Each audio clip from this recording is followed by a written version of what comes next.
Displaced people entering Austria in the autumn of 2015, when the borders are still open. People on the move for many and sometimes multiple reasons, fleeing from war, persecution and torture, from poverty and inequality, or to reunite with family members. 2016. 1 in 113 people in the world is either an asylum seeker, internally displaced, or a refugee, living at an unprecedentedly high level of risk. Those who flee are mostly met with closed borders. But the focus on curbing migration endangers them even more and distracts from addressing the real causes behind migration. In search of answers, this film invites you to look at migration through the eyes of science. For the project Nopoor, researchers explore migration flows as one part of a bigger challenge, the fight against poverty in Africa, Asia and Latin America. Economist Ramon Mahia from the University of Madrid leads the work on migration at Nopoor. La idea principal es tratar de entender cómo los países de los que proceden los emigrantes y los países a los que van pueden beneficiarse del flujo migratorio de una manera racional. Para eso hacen falta políticas y en ese sentido el estudio, entre otras cosas, trata de determinar cuáles son las estrategias en materia de política que deben seguirse en los países receptores y emisores de emigrantes para conseguir ese beneficio. Which benefits, for whom, and how to achieve them. These images show displaced people at the detention camp Ruksa in Hungary in 2015. If permitted to integrate and enter the labour market in a wealthy European country, they would most probably contribute more to the economy than they would ever receive in benefits. Research also shows that incoming migrants bring new ideas and fill niches in the labour market rather than replace the natives.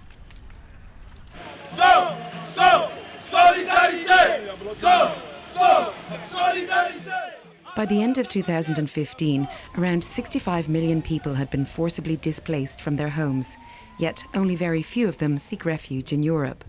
In fact, currently the world's 5 richest countries are hosting less than 5% of the number of refugees. This Syrian family lived, at the time of filming, in a tent camp in Brussels, Belgium. صرنا 3 سنين مشردين، يعني 4 سنين 3 سنين صرنا مشردين، يعني أحوالنا صعبة بدون مدرسة وبكل يوم بلاد وكل يوم يعني هون يعني اجينا هون حقوق إنسان على أساس اجينا هون ما في يعني عم بيرفضونا. From a tent in Brussels to the University of Oxford in the UK, one of the 20 partners in the EU-funded Nopoor project. Anke Höfle is an expert on war and violence. Both are root causes for migration. There is no security without development and no development without security. So the two are interdependent, and it's really important to have peace in order for people to lift themselves out of poverty. For sure, armed conflict impoverishes a nation in many different ways. So you have a lot of infrastructure destroyed and a lot of people lose their lives. So there are fewer structures within society to sort of help the next generation to have a peaceful and more prosperous existence. A training on destroying weapons in Liberia, one of many steps towards a peaceful future. Under which circumstances displaced people actually return to their home countries is another topic of research at Nopoor. Here, refugees are returning to Burundi in East Africa, returning to a vulnerable situation. Research shows that in almost half of the countries that had a civil war, another one breaks out within 10 years. How can that be prevented? There has to be reconciliation efforts, whether this is through truth and reconciliation committees that have been very successful in South Africa, for example, or in El Salvador, to name an example outside the continent. But for sure, there are enormous needs in these societies in terms of new schools, new healthcare systems to build up for a new generation. Finally, the Sustainable Development Goals of the United Nations, or SDGs as they're called, explicitly aim at peaceful societies that are free from fear and violence. This is enormous progress that we've really now as a development community understood that violence is part of the development agenda. This is a Nopoor workshop on the future of sub-Saharan Africa. Migration is a key topic.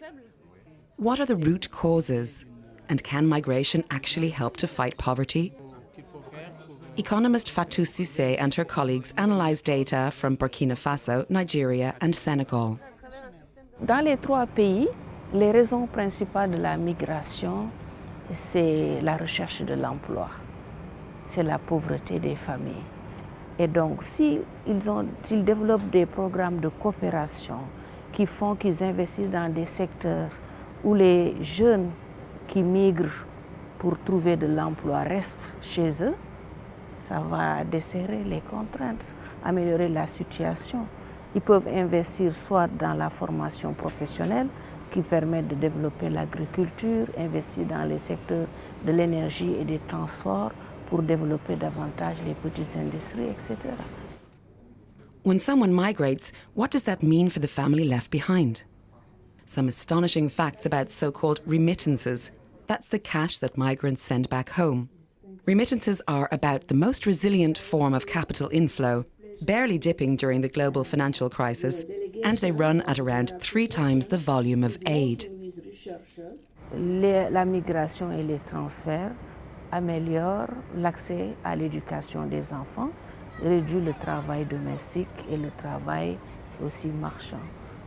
Ça veut dire le fait de recevoir des transferts permet de ne pas faire travailler l'enfant pour avoir des revenus pour la famille, mais plutôt de l'envoyer à l'école.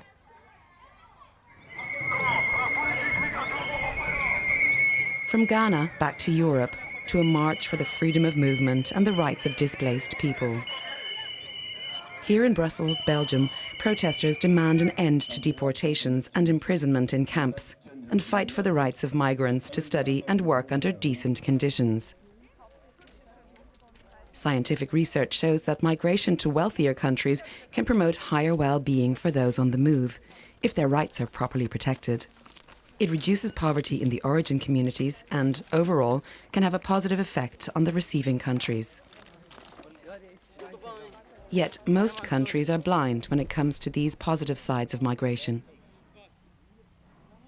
The rift between much of the scientific evidence and actual political practices is huge.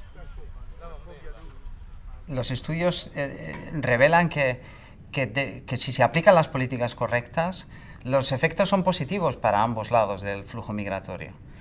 De modo que la investigación trata precisamente de corregir ese prejuicio y esa percepción equivocada de mucha gente. Y esa es precisamente nuestra tarea. Nuestra tarea es demostrar empíricamente y demostrar con el análisis que los efectos de la migración son positivos. Justice nulle part, police partout. Justice nulle part, police partout. In years to come, we might expect more migration rather than less. Well-informed policy choices are required. Whether people try to cope with their problems through migration or by any other means, what's needed are targeted responses and interventions to ensure the safety, rights and dignity of the people affected by them, no matter where they are.